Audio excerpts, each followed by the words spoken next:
بسم الله الرحمن الرحیم. الحمد لله و الصلاة و السلام علی رسول الله و علی آله و صحبه و من والاه. اما بعد، السلام علیکم و رحمت الله و برکاته. بینندگان عزیز و گرامی، خوشحالم که در خدمت شما از یکی دیگر از برنامه‌های سراب شبهات هستم و الله متعال سبحانه و تعالی را سپاسگزاریم که برای ما توفیق داد در یکی دیگر از این برنامه‌ها در خدمت شما عزیزان قرار بگیرم. بینندگان عزیز و گرامی، در برنامه‌های گذشته پیرامون اهداف جنگ فکری صحبت کردیم. یکی از مسائل مهم و اساسی و عمده‌ای هست که لازمی است امت اسلامی امروز این قضایا را بفهمند و بدانند که با چی دشمن‌های در مقابله هستند. دشمنی که از هیچ نوع سعی و تلاشی برای نابودی امت اسلامی دریغ نمی‌ورزه. از همه گزینه‌ها استفاده میکنه. از گزینه جنگ با اسلحه گرم و از گزینه جنگ با سلاح سرد، از همه آنچه پیش رو داره کار میگیره و آنها را به کار میبنده تا اینکه امت اسلامی را منزوی بکنه و امت اسلامی را به شکل از اشکال از دایره جهان بکشه بیرون و به شکلی بتانه در واقع همان سموم و زهرهای خودش را در فکر و اندیشه امت اسلامی بریزانه. بینندگان عزیز و گرامی، جنگ فکری یکی از جنگ‌های است پرضررتر و مخربتر. جنگ فکری مخربه، همچنان که الله متعال سبحانه و تعالی در قرآن کریم میگه والفتنة اشد من القتل. یکی از معانی فتنه شک و شکوک و شبهاتی که در ذهن امت اسلامی از جانب مشرکین ریختانده میشه. اگرچه جمهور علما نظرشان بر اینه که قضیه فتنه در اینجا منظور شرکه، ولی حالا حتی شرک باشه، حتی این که شرک باشه، شرک الله میگه فتنه بزرگتر از قتله و شدیدتر از قتله.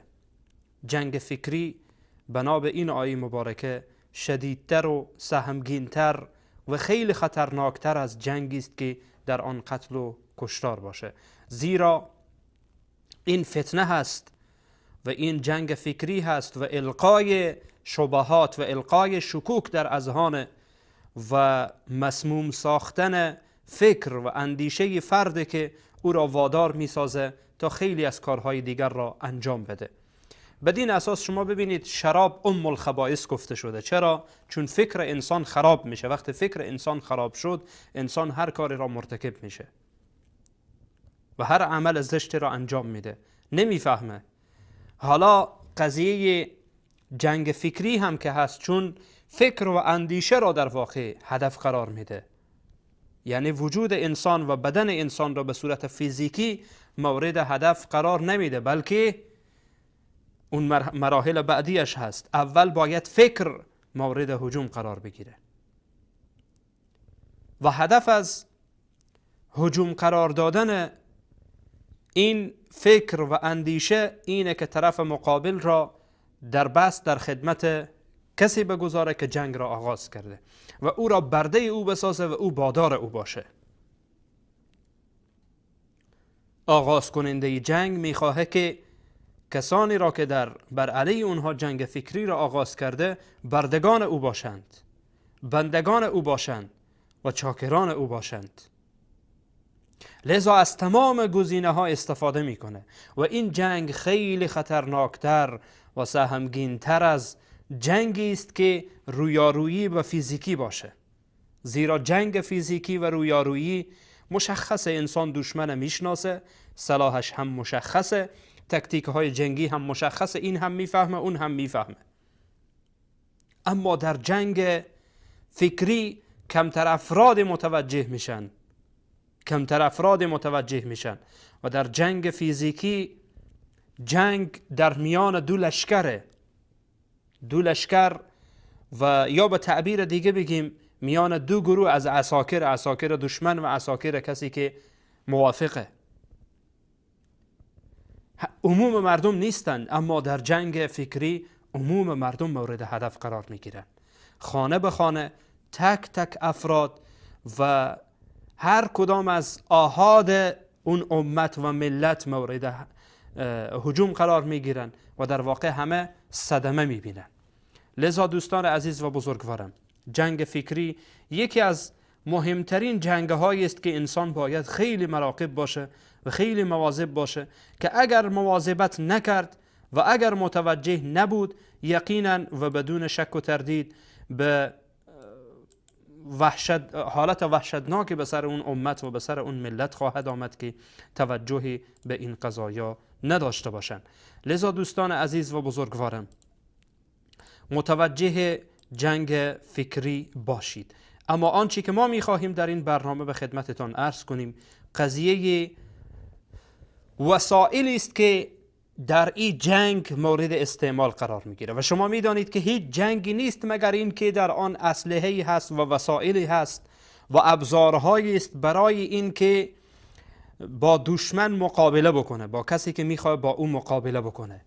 و این جنگ فکری هم از این قاعده مستثنا نیست، یعنی وسایلی داره، ابزاری داره، اسلحه‌ای داره که صاحب جنگ با اون اسلحه کاملا مزینه و مسلحه، اما اینکه با او چگونه در برابر اون وسایلش استادگی بشه که انشاءالله این میطلبه که در یک برنامه دیگه در موردش صحبت بشه. اما آنچه که ما در این برنامه میخواهیم بپردازیم فقط به معرفی برخی از سلاح‌ها و ابزارها و وسایلی که اینها برای جنگ فکری استفاده میکنن و همون اهدافی که ما در برنامه‌های گذشته به آنها اشاره کردیم، برای رسیدن به اون اهداف و اون مقاصد از این سلاح‌ها استفاده میکنن. چی هست؟ اول دوستان عزیزم، در این جهانی که ما زندگی میکنیم و در امروز، چون در هر وقت سلاح‌ها فرق میکنه دوستان عزیزم، فکر نکنید که یعنی اون سلاحی که در چند سال قبل بوده همون سلاح را فعلا استفاده بکنن. نه، فرق میکنه. روز به روز اسلحه فرق میکنه، چی اسلحه در جنگ داغ باشه و چی در جنگ سرد باشه. در جنگ گرم و سرد در هر دوتا اسلحه فرق میکنه. حالا مثلا سلاح‌های گرمی که در 30 سال پیش بوده، حالا اگر کسی بیاره مثلا با او بجنگه، نمیتونه در برابر دشمن خود استادگی بکنه. نیاز داره که سلاح جدید داشته باشه و به شکل جدید و با تکتیک‌های جدیدی که دشمن از آن استفاده میکنه استفاده بکنه. لذا سلاح‌ها همیشه فرق میکنه. ابزارها و وسایل جنگی، چی جنگ فکری باشه چی جنگ گرم باشه، فرق میکنه. جنگ فیزیکی فرق میکنه، این دوتا با هم. و سلاح‌ها نظر به زمان و نظر به شرایط متفاوته. یکی از سلاح‌هایی که در طول تاریخ اینها استفاده کردن که در گذشته و در حال این سلاح مورد کاربرد اینها بوده و استفاده کردن از آن، استعمار کشورها و سرزمین‌های اسلامی بوده. چرا؟ چون این استعماره که راه را به سوی وسایل دیگر و ابزارهای دیگر آماده می‌سازه. اگر این استعمار نباشه نمیتوانه این کار صورت بگیره. مثلا شما در جنگ صلیبی ها ببینید، یعنی در سالهای پیش، خیلی پیش، صدها سال پیش، و بعد از آن جنگ هایی که اتفاق افتاده و کشورهای اسلامی در طول تاریخ، به خصوص در این قرن اخیر، یعنی قرن اخیر تقریبا متاسفانه صورت گرفته و به هر حال جنگ های بر علیه مسلمان ها شده و کشورهای اسلامی و سرزمین‌های اسلامی استعمار شده. منظورم از استعمار سیاسی و فیزیکی هست. اینها را استعمار کردن و علاقمندن که کشورهای اسلامی زیر استعمار اونها باشن و زیر فرمان اونها باشن، و اگر از زیر فرمان اونها خارج شدن نمیتونن که به راحتی جنگ فکری را در اون سرزمین و در اون جغرافیا برا بیاندازن. لذا خیلی حریصند که کشورهای اسلامی زیر استعمار اونها باشه و کسانی که سردمداران حکومتهای اسلامی هستند زیر تأثیر و زیر حرف اونها باشن. هر چی که اونها بگن چشم، سمعا و طاعتا در برابر اونها بگن. و الا اینکه اگر این گونه نباشه نمیتونن، موفق نمیشن. لذا تلاش میکنن که یا به صورت کلی اون ملت را استعمار کنن، یا حداقل شی سردمداران اون حکومت را، سردمداران اون سرزمین را و جغرافیا را زیر تأثیر خود بیارن و هر چی که اونها میگن بگن چشم، ما اجرا میکنیم و سخن شما سخن نعوذ بالله وحی منزل من الله هست که لابد هیچ رد نداشته باشه و باید اجرا بشه. همچون افرادی را میخوان و حتی در سرزمین هایی که ملت را و اون سرزمین را به صورت کلی احاطه کردن و استعمار کردن، همیشه شما میبینید که نوکران خودشان را و اجیران خودشان را سر قدرت میارن. چرا؟ به خاطر اینه که اگر این اجیران و این نوکران و این چاکرانی که به هر حال فرمان از اونها میبرن، هر کس نان دهد فرمان دهد، همینه دیگه، نوکر خودش را میاره و آنچی که دلش خواسته باشه به سر او اجرا میکنه. فقط به خاطر چی؟ خودش نمیآیه مستقیم. مثلا امروز آمریکا افغانستان استعمار کرده، درسته؟ افغانستان استعمار کرده. خب آمریکا خودش نمیتونه که مثلا یک آدم آمریکایی را بیاره سر قدرت و بگه که تو برو بر مردم افغانستان حکومت بکن، اگر چی در اواخر میخوای کار انجام بده، تو برو بر سر مردم حکومت بکن. چرا؟ چون خب مردم میفهمن، میگن خب این که از ما نیست. و هر انسان عاقل و هر انسانی که اندک عقل داشته باشه، حتی یک فرد روانی، همین را میفهمه. اما مادامی که یک اجیر و نوکر و چاکری از میان خود مردم آن را به بهانه انتخاب بیاره بر سر مردم بالا بکنه و به شانه های مردم آن را بالا بکنه، یقینا و بدون شک و تردید یک عده افرادی که عقل صحیح ندارن، عقل درست حسابی ندارن و مشکل روانی دارن، میگن بله ما استعمار شده نیستیم، تمام اختیارات به دست خود ماست، در حالی که خودش هم میفهمه که دروغ میگه، اختیارات هیچی به دست خودش نیست. و حتی همین فردی که سمبولیک در اینجا گذاشته شده به عنوان رئیس کل، میبینین که یک آدمیه که از خود هیچ اختیاراتی نداره، حتی پیاله آبی هم که بنوشه باید با اجازه بادارانش باشه و هیچ کاری کرده نمیتونه. فقط این هدف چیه؟ از خود ملت و کسی که نامی از همون ملت داشته باشه یا پدران و اجدادش از همون ملت باشن انتخاب میکنه به خاطر اینکه سر مردم را شیره بماله. فقط همینه، فریب مردم، دیگه هیچ هدفی نیست. یعنی پشت پرده تصمیمات از جای دیگه گرفته میشه، حرفا از جای دیگه زده میشه، اجراعات از جای دیگه میایه و این آدم فقط یک سمبوله. این آدم یک نمادیه، یک وسیله برای چی؟ برای این که ملت را فریب بده که ما استعمار شده نیستیم. من نمیدانم یعنی تعبیری که از استعمار میشه و از استثمار میشه و از استحمار میشه خیلی واضح و شفاف دیده میشه. نمیدانم تعبیر اینها کدام تعبیری از استعمار، کدام تعبیر دیگری دارن. همین که اختیار خود را نداشته باشی، همین که اختیار انتخاب خودت را نداشته باشی، هر چی که او بگه تو باید اجرا بکنی، این اجیران و نوکران در برابر اونها سرخم بکنن، این دیگه استعمار نیست. پس چیست؟ به هر صورت دوستان عزیزم، منظور من این بود که در برخی از کشورها فقط سردمداران را میخرن و در برخی کشورها و سرزمینها کل سرزمین را استعمار میکنن، ولی با فریب دیگری، با نیرنگ دیگر و ترفند دیگری داخل میشن که به بهانه این که این حکومت از خود شماست، یک آدمی، یک سمبولی را میارند و او را قرار میدن که تو به عنوان رئیس کل باش، در حالی که فریبه، شیر مالیدن سر مردم بیچاره، فریب دادن مردم بیچاره، ترفند کار میکنن و گاهی گاهی انتخابات های هم صورت میگیره برای فریب دادن مردم. مثلا در طول 18 سالی که حالا در آمریکا آمده وارد افغانستان شده، مردم افغانستان و ملت افغانستان با وضاحت کامل این قضیه را میبینن و مشاهده میکنن که فقط فریب اینها، انتخابات و اینها همه فریبه. هر کسی را که آمریکا خودش خواسته باشه انتخاب میکنه، هر کسی را که آمریکا خواسته باشه میاره سر کار. ملت فقط فریب ملت بیچاره است. اینها را میکشند از اون 30 میلیونی که اون ملت مردم افغانستان داره، 5 میلیون با تمام تقلبات 5 میلیون به اونها رأی نمیده. اون هم یک آدمی را به زور میارن به چوکی مینشانن، بعد میگن که بله تمام اختیارات به دست خود شماست و شما یک ملت آزاده هستید و مستقل هستید و این بیچاره هم دلشان خوشه که مستقلن، در حالی که خودشان میفهمند که نوکرن و اجیرن و هر کاری که دشمن برایشان بگه و هر کاری که اون بادار برایشان بگه بیچاره ها چاکری میکنن و در برابرش زانو میزنن و خم میشن و هر چی را که بگه مجبورن اجرا بکنن و اگر اندکی از امر و دستور او سرپیچی بکنن خلاص کارشان تمامه. و این برنامه استعمار. من نمیدانم یعنی برخی از جوانان مسلمان ما چرا فکرشان را به کار نمی اندازند، چرا از فکرشان استفاده نمی کنند، خودشان خیلی واضح میفهمند. خب به هر حال دوستان عزیزم، یکی از وسایلی که در قدیم و در حال، چی در گذشته و چی در حال، از جمله وسایل اساسی و از ابزارهای اساسی جنگ فکری محسوب میشه قضیه استعماره که سرزمین های اسلامی باید استعمار بشه.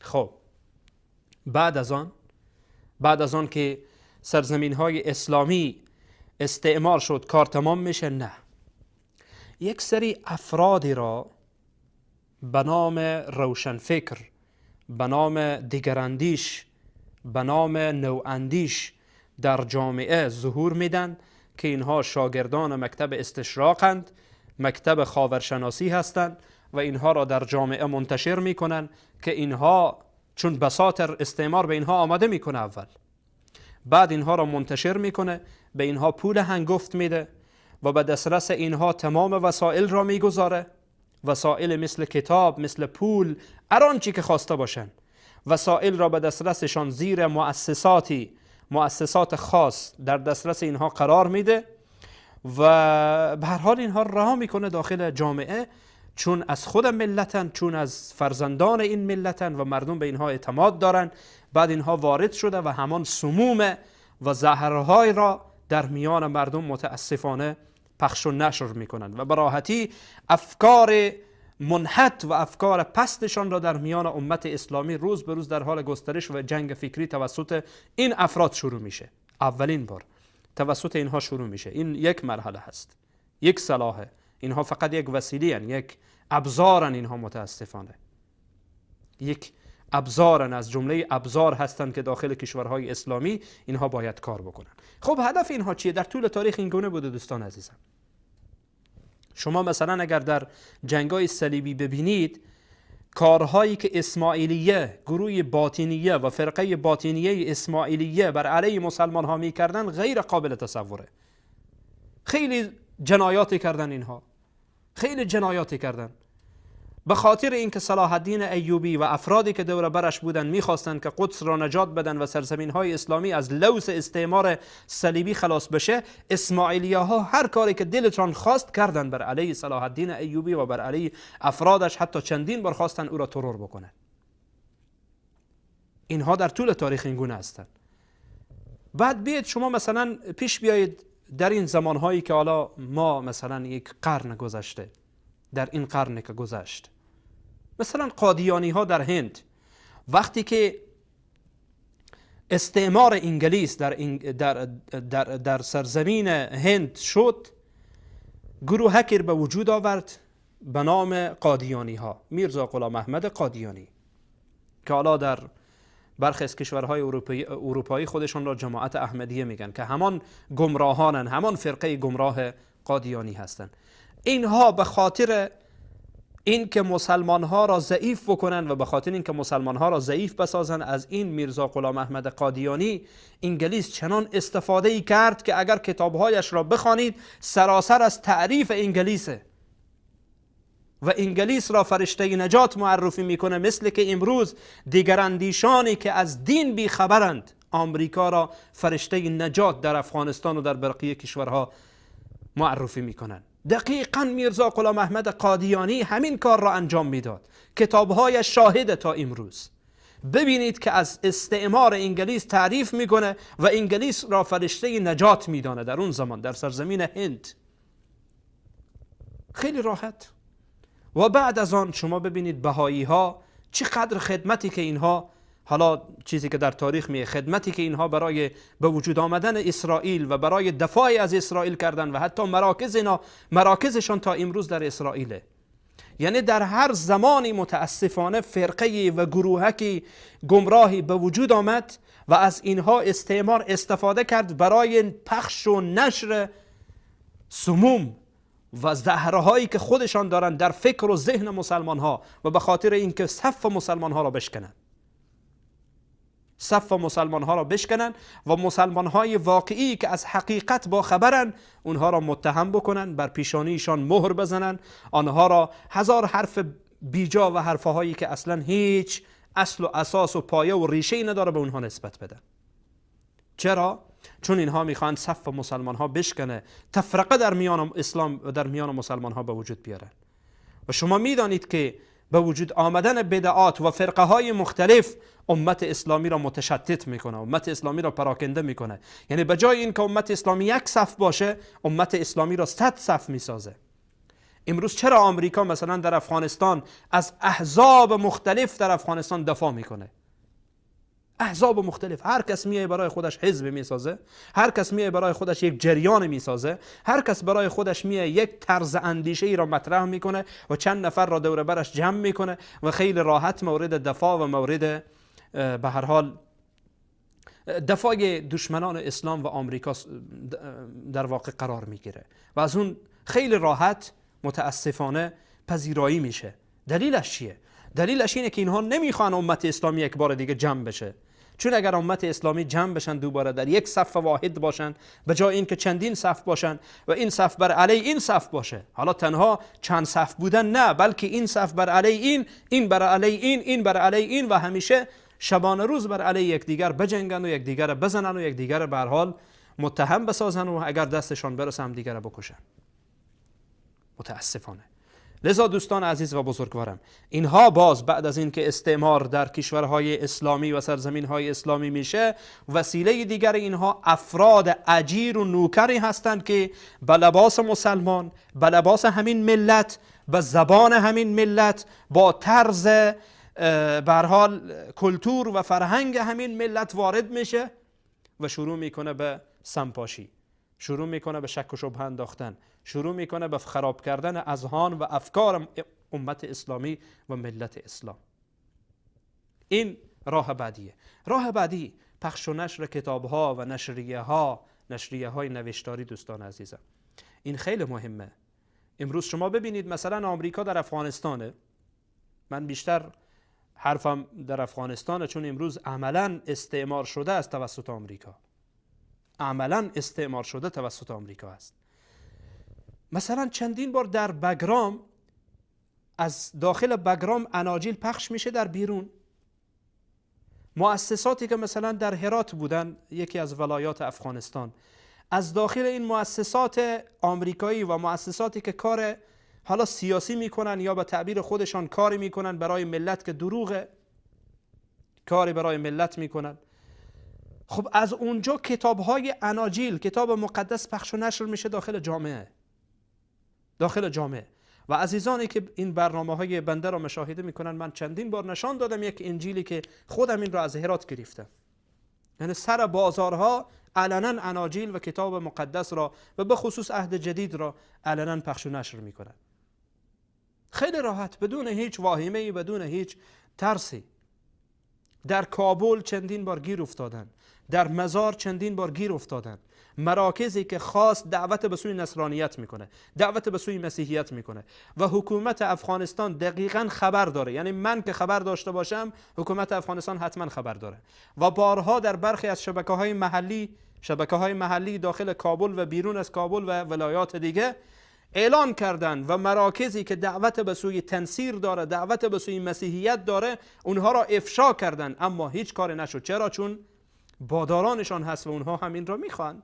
برایشان مهم نیست که فکر مردم و اندیشه مردم کجا میره، مهم همینه که جمهوری اسلامی افغانستان، تمام دیگه، اسلامی.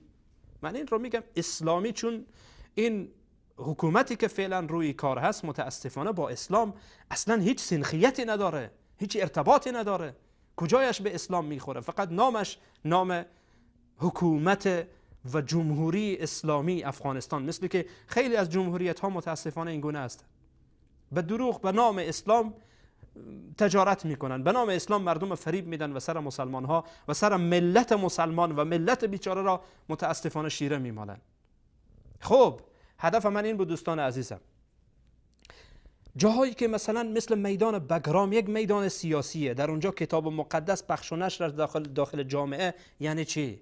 یعنی اینکه ارتباط مستحکم استعمار با این قضیه داره، یعنی اینکه ارتباط مستحکمی داره. نیروهای آمریکایی در یک جا مستقرن، از اونجا کتاب مقدس توسط افرادی خارج میشه و در داخل بازارها پخش و نشر میشه. این یعنی چی؟ این یکی از طرق است دوستان عزیزم، یکی از طرق بعد از استعمار و بعد از اجیر ساختن افراد خاصی و نوکران خاصی و چاکران خاصی که دور برشان هست و حلقه‌ای که دور برشان هست و از کنار اونها دلار برایشان میکشن و کیسه هایشان را پر میکنن و ملتشان و ناموسشان و دینشان و همه چیزشان را میفروشن، در کنار اینها باز یک سری خدمات انجام میدن، خدمات خوبی برای آنها انجام میدن. سمپاشی در اذهان مردم، پخش و نشر کتابهایی که از طرف کلیساهای داخل مراکز سیاسی و مراکز جنگی که حالا نیروهای ناتو یا نیروهای آمریکایی دارن، پخش میکنن اینها را وسط مردم. یالا بسم الله، اینجا پخش کن، اونجا پخش کن، سر این بازار سر اون بازار کتاب مقدس در میان مردم پخش میکنن. این پخش و نشر، حتی نشریه های به زبان فارسی توسط زبان فارسی، زبان پشتو و زبان های مختلفی که است، نشریه های خاصی توسط افراد خاصی پخش و نشر میشه برای شستشو دادن مغز ملت مسلمان، برای اینکه ملت مسلمان در برابر استعمار ساکت بشه، مردم را مشغول میسازن به کارهای دیگر، و این سموم را و این زهرها را در میان امت اسلامی پخش و نشر میکنن و جوان مسلمان فکر میکنه که حقیقت آن چیزی است که در همین نشریه هست، حقیقت آن چیزی است که در همین کتابه، حقیقت آن چیزی است که در همین مجله و در همین روزنامه و در همین ماهنامه و فصلنامه هست، ولی حقیقت چیز دیگریه. و متاسفانه روزانه شما میبینید که در اخباری که در نشریه ها پخش میکنن یک سوژه ای را میسازن برای مشغول ساختن مسلمان ها، برای مشغول ساختن فکر جوان مسلمان که اصلا جوان مسلمان فرصتی برای فکر کردن پیدا نکنه. البته در این میان حکومت ایران هم خدمات مخربانه متاسفانه در داخل افغانستان انجام داده و انجام میده. این هم یکی از جنگ‌های فکری هست. حالا جنگ فکری تنها متعلق با آمریکا نیست که آمریکا جنگ فکری برای انداخته باشه و غربی ها جنگ فکری برای انداخته باشن. هر چی که فکر مسلمان و اندیشه سوچه و خالص مسلمان را مورد هدف قرار بده جنگ فکریه.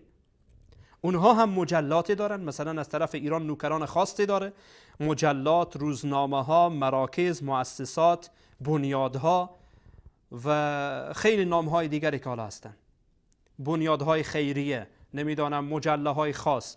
باور کنید من یک روزی یک کسی برای من یک مجله آورد، مجله نوشته بود قیمتش 50 افغانی. پرسیدم این مجله رو از کجا آوردی؟ یا سردبیرش یک نوکر اجیر کاملا خاص برای ایرانه. باز کردم مجله کاملا اخبار ایران، دفاع از خامنه ای، دفاع از خمینی، دفاع از بشار اسد، دفاع از حزب الله و بقیه چیزها، در داخل بازار این را پخش میکردن. گفتم این را از کجا آوردی؟ گفت این را داخل بازار برای مردم میدادن. یعنی چی؟ اینجا پس چرا نوشته 50 افغانی؟ اینجا درج کرده 50 افغانی، ولی دروغ میگن برای فریب مردم. اینها را راحت در میان مردم پخش و نشر میکنن. یعنی حظ و نصیب زیادی حکومت صفوی ایران هم از این قضیه داره. اون هم قرار ننشسته و شما میدانید برنامه 50 ساله خمینی هلاک شده را که به راحتی میخواد که در میان امت اسلامی و در میان مسلمانان سمومی که عبدالله ابن سبع یهودی اونها را به وجود آورد پخش و نشر بکنه و خیلی راحت بتونه که اینها را از راه منحرف بکنه. پس جنگ فکری دوستان عزیزم تنها مختص به غرب نیست. گروه های مختلف، فرق مختلف، مذاهب مختلف، جریان های مختلف در حال کارن. اما اینکه چگونه ما در برابر اینها وقایع بکنیم؟ حالا شاید عزیزی سوال بکنه که چرا شما همش میگید این گونه است، این گونه است، این گونه است. مثل که یکی از دوستان به من انتقاد کرد تو همیشه انتقاد میکنی، راه حل را بگو. راه حل را میگم، شما که صبر کنید، صبر داشته باشید. چون ما وقتی موضوعی را میگذاریم باید اول روی موضوع خودمان بریم. راه حل را انشاءالله در برنامه بعدی میگم که چی راه حل هایی داره که ما در برابر این همه هجمات در واقع ما استادگی بکنیم و بتوانیم در برابر اینها مبارزه بکنیم. همه این جریان ها، همه این مذاهب، همه این فرق، البته وقتی مذاهب میگم منظورم مذاهب فقهی اهل سنت نیست، کسی سوء برداشت نکنه. منظور من مذاهب فکری یا جریان های فکری هست. به هر صورت دوستان عزیزم، پخش و نشر کتاب ها وسایل دیگری دارن که باز هم استعمال میکنن از اینها برای گسترش جنگ فکری و برای هدف قرار دادن فکر و اندیشه و مغز مسلمان، که من انشاءالله بعد از میان برنامه برخی از این مسائل و برخی از این وسایل و ابزارهای دیگر را هم به خدمتتان عرض میکنم. اجازه بدید که یک میان برنامه با هم ببینیم. میان برنامه میبینیم و بعداً برمیگردیم انشاءالله. نور في الظلمات أنسي في خلواتي يا سعدي وهنائي القرآن حياتي. لا ينهاكم الله عن الذين لم يقاتلوكم في الدين ولم يخرجوكم من دياركم أن تبروهم وتقسطوا إليهم إن الله يحب المقسطين. إنما ينهاكم الله عن الذين قاتلوكم في الدين وأخرجوكم من دياركم وظاهروا على إخراجكم أن تولوهم ومن يتولهم فأولئك هم الظالمون. الله شما را از نیکی کردن و رعایت عدالت نسبت به کسانی که در زمینه دین با شما نجنگیده اند و شما را از شهر و دیارتان بیرون نرانده اند باز نمی دارد. بیگمان الله عدالت پیشگان را دوست دارد. الله شما را تنها از دوستی با کسانی باز می دارد که در کار دین با شما جنگیده اند و شما را از شهر و دیارتان بیرون رانده اند و به بیرون راندنتان کمک کرده اند و کسانی که با آنان دوستی کنند ستمکارند. نور في الظلمات أنسي في خلواتي.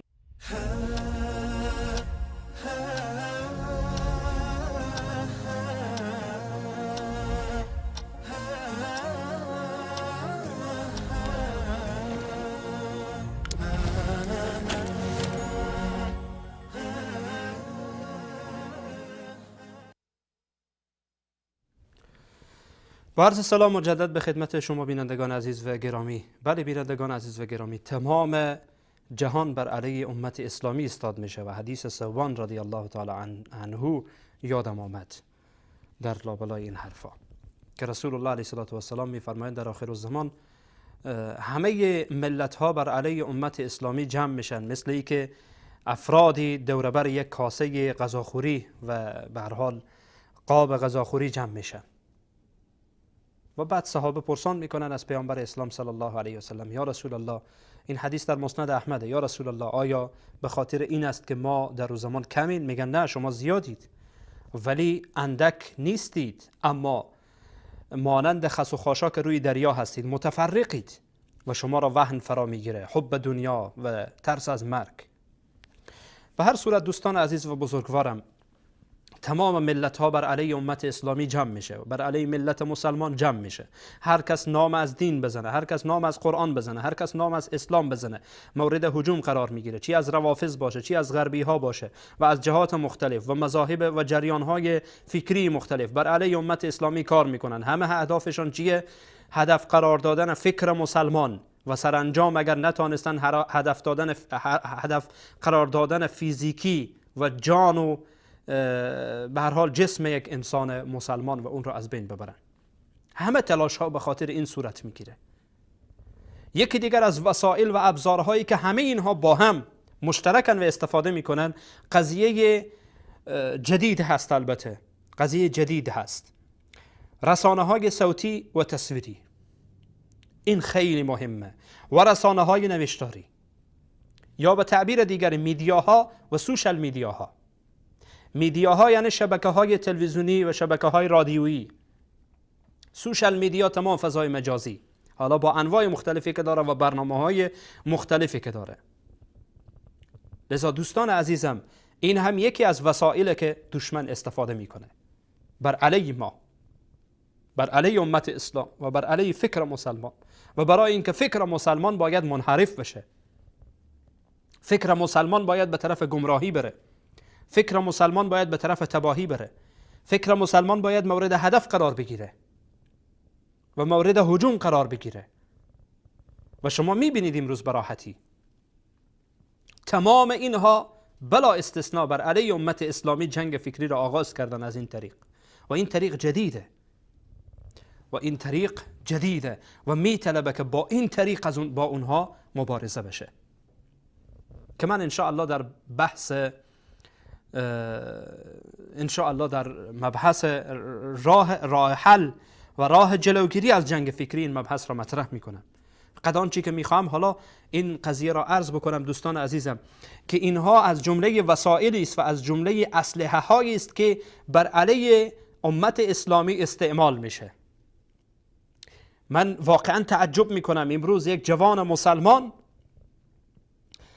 رسانه های معروف دنیا، رسانه های تصویری معروف دنیا برایش فکر میکند، فکرش را از اونجا میگیره. هر چی که اونها تصمیم گرفتن، هر چی که اونها خبر پخش کردن، هر چی که میزگرد اونها گفت، هر چی که مجریان و کارشناسان اونها گفتن، فقط فکر مسلمان میره مستقیم سر همون موضوع و حاضره که به خاطر دفاع از سخنان واهی و سخنان پوچ و سخنان دروغ آنها جانش را هم از دست بده.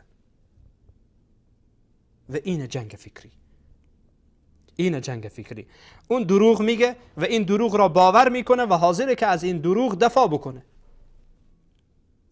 در یک جای می نویسن بر علیه امت اسلام، بر علیه اسلام، بر علیه داعیان حق، بر علیه علمای ربانی و حقانی، و این باور میکنه و حاضره که از این دروغ خود دفاع بکنه و حتی جانش را به خاطر این دروغ از دست بده. و این جنگ فکری. امروز شما ببینید رسانه های غربی، به عنوان مثال میگم، یک بام و دو هوای اینها را دروغ میگن، خیلی دروغ میگن و خیلی مکار هند و ترفنده ها و نیرنگه های مختلف را برای گمراه کردن اذهان به کار میگیرن. مثلا میگم برایتان به عنوان مثال، امروز در رسانه های غربی اگر یک اتفاق بیفته، مثلا دو مثال را من به خدمتتان عرض میکنم. در آمریکا اتفاق افتاد، یک جوانی وارد یک منطقه شد و یک جایی شد که در اونجا همجنسگراها بودن و چنانچه برای من اخبار رسید خود این جوان هم یک همجنسگرا بود. به هر حال حالا عقده هایی که داشت ولی به نام مسلمان وارد اون منطقه میشه و چندین نفر را میکشه. رسانه ها شروع میکنن اون را یک مسلمان کامل معرفی میکنن، یک مسلمان متعصب و افراطی و به همان تعبیراتی که خودشان دارن اسلام رادیکال معرفی میکنن، اسلام متطرف رو معرفی میکنن و چنان این قضیه را بزرگ میکنن که مسلمانان در آمریکا از دست مشکلات به خاطر این جوانی که خودش هم همجنسگرا بوده ولی به نام مسلمان کوبیده میشن. مسلمان ها مورد حد و حرمت قرار میگیرن، داخل سوپرمارکت ها و هر جایی که مسلمان میره اذیت میشه. چرا؟ چون رسانه ها اونجا کار کردن که این مسلمان بوده و همه این مسلمان ها به شکل وانمود میکنه که همه مسلمان ها این گونه هستن و این فکر اسلامیه و این فکر اسلامه. اما در برابر چند وقت پیش اتفاق در آمریکا افتاد، یک نفر وارد یک کنیسه میشه، 7-8 نفر از یهودی ها را میکشه، بیشتر میکشه و بعد خارج میشه. خب رسانه ها اعلان نمیکنن که این مسیحیه؟ چرا اعلان نمیکنن؟ چرا نمیگن این مسیحیه؟ و سرانجام به این نتیجه میرسن که این نفر روانیه. عجب. یعنی هر چی که مسیحی کسی را کشت به مسجد حمله کردن. مثلا چند وقت پیش در یکی از کشورهای اروپایی، نمیدونم آمریکا بود کجا بود، در یک مسجد حمله کردن، 5-6 نفر را کشتن و زخمی کردن. اون نفر معرفی شد که این چیه؟ این روانی بوده، مشکلات روانی داشته. اما اگر همون مسلمان باشه در جا تروریست خوانده میشه و این آدم در واقع گفته میشه که همه مسلمان ها این گونه هستن، مسلمان ها اذیت میشن. چرا؟ رسانه ها دروغ میگن، نمیخوان که این مسائل را بزرگ بکنن. چرا نمیگه که اون نفر مسیحی بود؟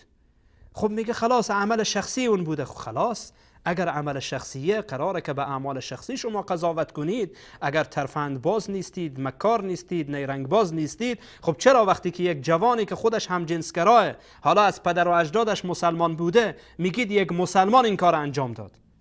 چرا نمیگید یک آدم روانی، یک هم جنسگراه این کار را انجام داد؟ چون هدف چیه؟ هدف مبارزه بر علیه اسلام. و این قضایا دوستان عزیزم زیاد اتفاق افتاده. کسانی که در کشورهای اروپایی هستند این قضیه را به وضاحت میبینن، ولی برخی از جوانان فکرشان را به کار نمیاندازن، این قضیه را فکر نمیکنن، نمیاندیشن که چرا این رسانه ها دوگانگی میکنن، چرا نفاق دارند، چرا دورویی دارند. اگر یک کسی به نام مسلمان که از اجدادش مسلمان بوده یک جرمی را مرتکب میشه، جنایتی را مرتکب میشه، تروریست خوانده میشه. اما یک مسیحی وقتی چون این کاری انجام میده روانی خوانده میشه و چرا برایش تروریست گفته نمیشه؟ یعنی از مسلمان ها کاری انجام داد تروریسته، از مسیحی ها هر کس کاری انجام داد تروریست نیست. شما در کدام رسانه دیدید از رسانه های اروپایی و غربی که بر علیه مسیحی هایی که در آفریقای مرکزی هستند و مسلمان ها را سر میبرند حرف بزنند؟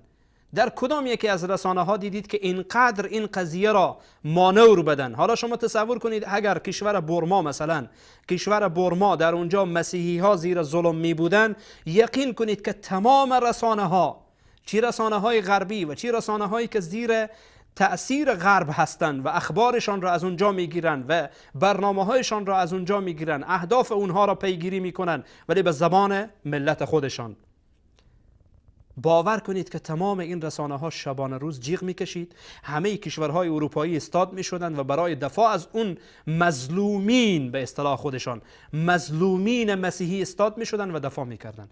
اما چون در اونجا مسلمان ها هستند، بودایی های ظالم بر مسلمان ها ظلم میکنن، مسلمان ها را آتش میزنن، آنها را میکشن، آنها را سر میبرن، خانه هایشان را خراب میکنن، مساجد را آتش میزنن. نه دیگه اونجا حرفی نیست، میگه که جنگ قومیه. متوجه شدید؟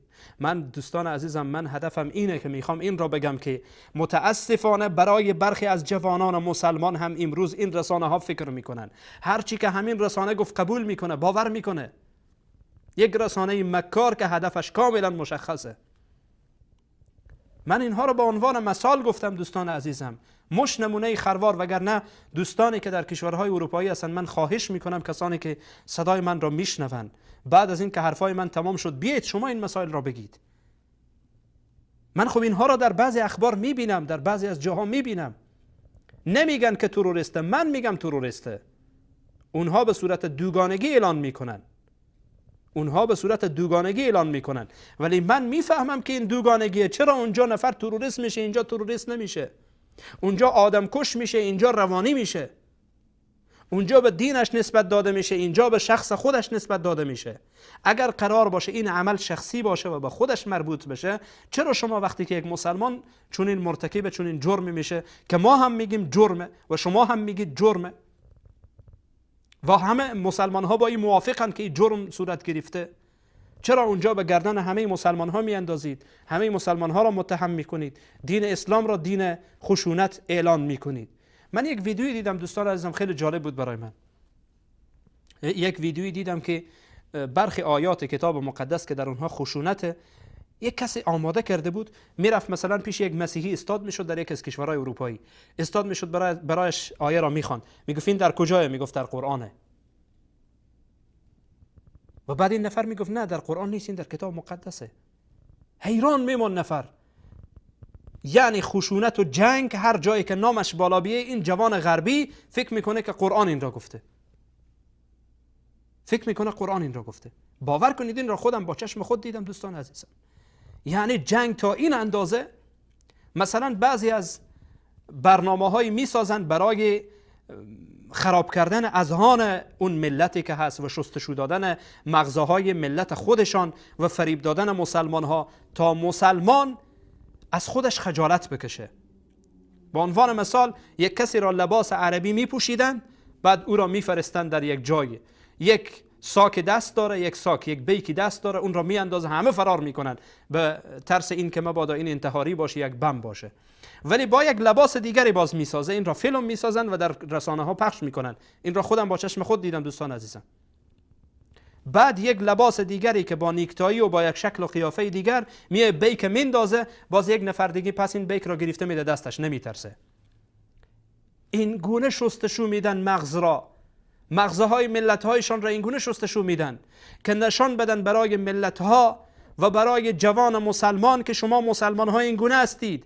از این لباس او را بیزار میکنه، از این شکل و قیافه او را بیزار میکنه، از ریش او را بیزار میکنه. هر کس ریش داشت یعنی این که تروریسته، هر کس حرف از دین زد یعنی تروریسته. این گونه معرفی میکنن و این جوان چنان زیر تأثیر تبلیغات غرب رفته که همه جنایاتی که امروز آمریکا در جهان انجام میده همه را فراموش کرده. هیچ کس نمیتونه فراموش بکنه که آمریکا چی جنایاتی در هیروشیما کرد. هیچ کس نمیتونه اینها را منکر بشه که در افغانستان چی جنایاتی کرد، در عراق چی جنایاتی کرد، امروز در دنیا چی جنایاتی انجام میده. و همه این کشورها که امروز دم از حقوق بشر میزنند و امروز خودشان را سردمداران جهان میدانند، چی جنایاتی را، هر کدام از اینها جنایات جنگی را انجام ندادند که روزی ان شاء الله خواهد رسید که اینها را به میز محاکمه بکشند و خود اینها باید پاسخگو باشند. ولی طرز لباس مسلمان ها را مسخره میکنن که یک جوان مسلمان از طرز پوشش اسلامی اصلا متنفر میشه و اصلا میترسه. این برنامه ها را چونین در اذهان این مردم خواندند، چونین در اذهان این مردم کار کردند، چونین در اذهان برخی از جوانان کار کردند که جوان مسلمان فکر میکنه اسلام یعنی دین ترور، مسلمان یعنی تروریست. بدین اساسه که از مسلمان بودن خود خجالت میکشه. درسته، من این را قبول دارم که برخی از جریان هایی که خودشان را منتسب به اسلام میکنن در این باره مجرمن، ولی باور کنید که جنایات همه این جریان ها را جمع کنید به نصف جنایات آمریکا نمیرسه. اما رسانه ها به دست اونهاست، تبلیغات میکنن، خودشان را تبرئه میکنن، خودشان را پاک میدانن، خودشان را افراد بشردوست، افرادی که به حقوق پایبندند، افرادی که به قوانین پایبندند، خودشان را معرفی میکنن. اما وقتی درباره مسلمان ها میرسه، یک عمل خردی یک مسلمان را به گردن همه مسلمان ها میندازن، همه مسلمان ها را مجرم میدانن، همه مسلمان ها را تروریست معرفی میکنن و بر همه مسلمان ها تاخت و تاز میکنن و دین اسلام را دین ترور میدانند. و این جنگ فکری یکی از وسایل اینها رسانه هاست. رسانه هاست دوستان عزیزم، چه رسانه های صوتی چه رسانه های تصویری. شاید شما این را ندانید دوستان عزیزم، امروز در فضای مجازی، چی در فیسبوک، چی در یوتیوب، چی در اینستاگرام، چی در برنامه های دیگه، تلگرام و برنامه های دیگری که هست که از اینها استفاده میشه، توییتر و غیره، به شدت و غلظت بر علیه این قضیه دوستان عزیزم کار میشه. یعنی افراد خاصی ان اجیر، افراد خاصی ان که اونها فیسبوک چلون هستند و اینستاگرام میچلانن و یوتیوب میچلانن، 24 ساعت آنن. یعنی منظورم اینه که یک نفر 24 ساعت آن باشه، افراد دارن کار میکنن بر علیه اسلام، بر علیه مسلمان ها، بر علیه معتقدات اسلامی، بزرگ کردن کارهایی که یک مسلمان در یک گوشه دنیا انجام میده. به شدت بر علیه این قضیه کار میشه و بر علیه اعتقادات مسلمان ها. جریان هایی که منحرفن، اینها را به نام مسلمان معرفی کردن و اینها را به چهره مسلمانان زدن و مسلمانها را کوبیدن و مسلمانها را حد حرمت کردن، دشنام دادن برای مسلمانها، اعتقادات مسلمانها را زیر سوال بردن، به شدت روی این قضیه کار میشه و اینها تمویل میشن. مطمئن باشید که تمویل میشن و اگر تمویل نشن حمایت میشن. حالا لازم نیست که حتما حمایت مالی باشه. اونها را جا میدن، به اونها مکانت میدن، به اونها جایگاه میدن، اونها را بزرگ معرفی میکنن، چون در آینده باز اینها در داخل ملت خود باید افرادی بشن اجیر و از طرف حکومت ها، از طرف استعمار و از طرف غرب داخل این کشورها معرفی بشن به عنوان انسان های بزرگ. این برنامه ایشان هست. و از جهت دیگر روافض به شدت در این قضیه تلاش میکنن روی شستشو دادن مغزها. شما ببینید دوستان عزیزم، مثلا در قسمت روافض اینها سالها، از 40 سال میشه که اینها انقلاب اینها صورت گرفته. در طول این 40 سال بر علیه اهل سنت گفتن، بر علیه اهل سنت حرف زدن، بر علیه اهل سنت نوشتن، رسانه هایشان اهل سنت را کوبید، مقدسات و معتقدات اهل سنت را کوبیدن، بر علیه اهل سنت هر کاری که دلشان خواست کردن. و محض اینکه 4-5 شبکه اهل سنت به وجود آمد، شروع کردن به تبلیغات کردن بر علیه اینها. اینها از طرف انگلیسن، اینها از طرف آمریکا هستن، اینها تفرقه اندازن، اینها فلانن، اینها فلان میکنن، اینها فلان میکنن. یعنی 40 سال شما تفرقه اندازی کردید، خرابکاری کردید، معتقدات مسلمان ها را زیر سوال بردید، مقدسات مسلمان ها را زیر سوال بردید و یک جوان عجیبه که این حرفا را قبول میکنه. یعنی همه اون فعالیت ها، همه اون شبکه های مزخرفی که بر علیه اعتقادات اهل سنت کار میکنه نادیده گرفته میشه. فقط اهل سنتی که دارن از خود دفاع میکنن، از اعتقادات خود دفاع میکنن، از باورهای خود دفاع میکنن، مورد هدف قرار میگیرن. شما تفرقه اندازید، شما تفرقه انداختید. عجیبه. این چی منطقیه دوستان عزیزم؟ شما را به خدا این چی منطقیه؟ تفرقه انداز کسی که شروع میکنه یا کسی که از خود دفاع میکنه. مثل اینه که یک نفر بر من حمله ور بشه، گلوی من را بگیره، من را خفه بکنه و من دست و پا نزنم، آرام بنشینم و آرام بمیرم. اگر دست و پا زدم و خواستم از خود دفاع کنم، این آدم میگه این تروریسته، این تفرقه اندازه، این فلان میکنه، این فلان میکنه. شروع میشه بر تبلیغات بر علیه اهل سنت و بر علیه مسلمان ها. و به شدت میبینیم بر علیه این قضیه کار میشه. اهل سنت مورد حد حرمت قرار میگیرن در شبکه هایشان، مقدسات اهل سنت توهین میشه، بر صحیح بخاری توهین میشه، بر ام المؤمنین عایشه توهین میشه، بر ابوبکر توهین میشه، بر عمر توهین میشه، بر عثمان توهین میشه رضی الله عنهم، بر صحابه رضوان الله علیهم اجمعین توهین میشه و همه اینها متهم میشن. راویان دین ما مورد حد حرمت قرار میگیرن، مقدسات ما مورد حد حرمت قرار میگیره. بر امام ابو حنیفه توهین میکنن، بر امام شافعی توهین میکنن، بر امام مالک توهین میکنن، بر امام احمد توهین میکنن، بر همه این علمای بزرگواری که در طول این سالها بودن توهین میکنن و جدیداً علمای اهل سنت را میکشن، آنها را حذف فیزیکی میکنن. اما یک اهل سنت بیچاره می از خود دفاع بکنه، از اعتقادات خود دفاع بکنه، از باور خود دفاع بکنه و دین واقعی و دین خالص را معرفی بکنه، مسما میشه به تفرقه انداز. و این همان اثری است از آثار جنگ فکری که متاسفانه این حکومت صفوی شروع کرده بر علیه اهل سنت. یا متهم میشن به وهابیت، خودشان یک مترسک ساختن، وهابیت فقط دارن 24 ساعت بر علیه اهل سنت. هر کس که خلاف اعتقاد و باورشان حرف بزنه و هر کس خواسته باشه دفاع بکنه میشه وهابی. اما کسی که بی بخار باشه، آرام نشسته باشه، او را خفه کنن تا بمیره، این اهل سنت واقعیه و گفته میشه برادران ما. دوستان عزیزم، جوانان عزیز، کمی بیدار بشید، متوجه بشید چی در دنیا میگذره. من متاسف میشم برخی از دوستانی که حرفای من را مثلا میشنوه، حرفای امثال من را میشنوه، اما حرفای کسایی که بر علیه ما حرف میزنه نمیشنوه، یا حرفای من را میشنوه، من را دشنام میده، من را متهم میسازه، به من تهمت میزنه، تفرقه انداز میگه. اما اون کسی که باز بر علیه من و بر علیه اعتقادات من حرف میزنه، باز میره برایش چک چک میزنه، آفرین میگه، آفرین تو خوب کاری میکنی، ما مدافع تو هستیم. همون نفر میره اونجا باز میگه آفرین، اما میگه به من چی میگه؟ برای من اینجا به هر حال خاله خرسه شده، برای من شروع میکنه به نصیحت کردن. شما نباید این را بگید، شما نباید این کارو بکنید، شما نباید این کارو بکنید. عزیز من، اون کسی که بر من حمله کرده و اون کسی که بر اعتقادات من حمله میکنه، چرا از اون طرفداری میکنی؟ باز منی که میام از خود دفاع میکنم، به جای اینکه تو بیای از من دفاع بکنی، من را مورد حد و حرمت قرار میدی و میای برای من نصیحت میکنی. من این را بارها یعنی دیدم دوستان عزیزم در میان برخی از جوانان، و یقین دارم که اینها همه تأثیرات همون تبلیغات شوم و زهراگینیه که از طرف دشمن و از طرف خصم متاسفانه اعلان میشه و در ذهن و در افکار جوانان خوانده میشه. لذا دوستان عزیزم، خلاص سخن این که یکی از ابزار و وسایلی که بسیار مهمه در جنگ فکری و خیلی هم مؤثر واقع میشه، قضیه میدیاها، رسانه های تصویری و صوتی و سوشال میدیاها، نوشتاری، فضای مجازی، اینها یکی از برنامه های دشمنه. اینها خوبه انسان استفاده بکنه. یک کسی باز از حرف من سوء استفاده نکنه که شما همیشه مخالفید با اینها. نه، ما مخالف نیستیم، این سوء برداشت شماست عزیز من. ما مخالف با اینها نیستیم. از اینها میشه انسان درست استفاده بکنه، خیلی خوبم استفاده بکنه، ولی متوجه باشید هر چیزی که در اینجا پخش میشه به معنای حقیقت نیست.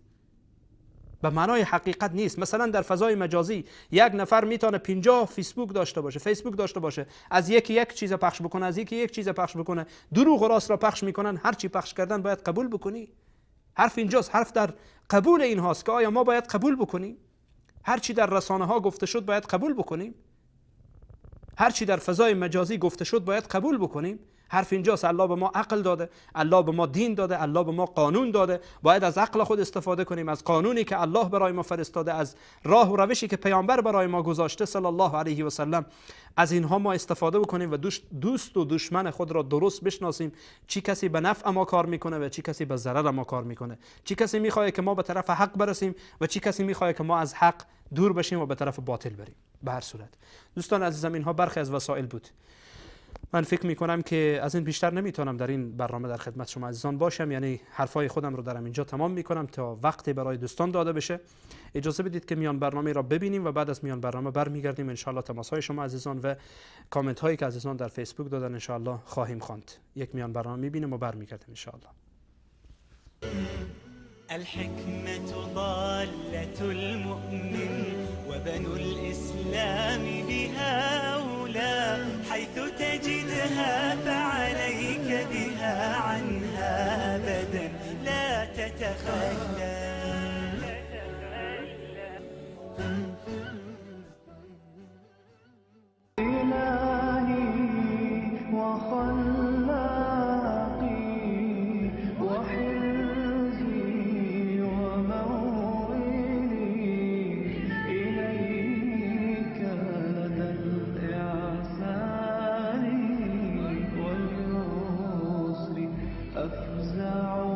پیغمبر علیه السلام با اون مقامش یکی از بیشترین دعاهایش این بود که یا مقلب القلوب ثبت قلبی علی دینک. پیغمبر خدا علیه السلام و میفرمود اللهم رحمتک ارجو فلا تکلنی الی نفسی طرفة عین واصلح لی شأنی کله لا اله الا انت. پروردگارا رحمتت میطلبم، به اندازه یک چشم هم زدن فرصت خیلی کمیه، اما به همین اندازه هم مرا به خودم واگذار نکن. اگر انسان به تنهایی بخواد دست و پنجه نر بکند با فتنه ها، با کفر و کفرگویان، با شیاطین انس و جن، به تنهایی نمیتواند به اندازه یک چشم هم زدن مقاومت بکند و پایداری بکند. از تا درش میارن نیست و نابودش میکنند.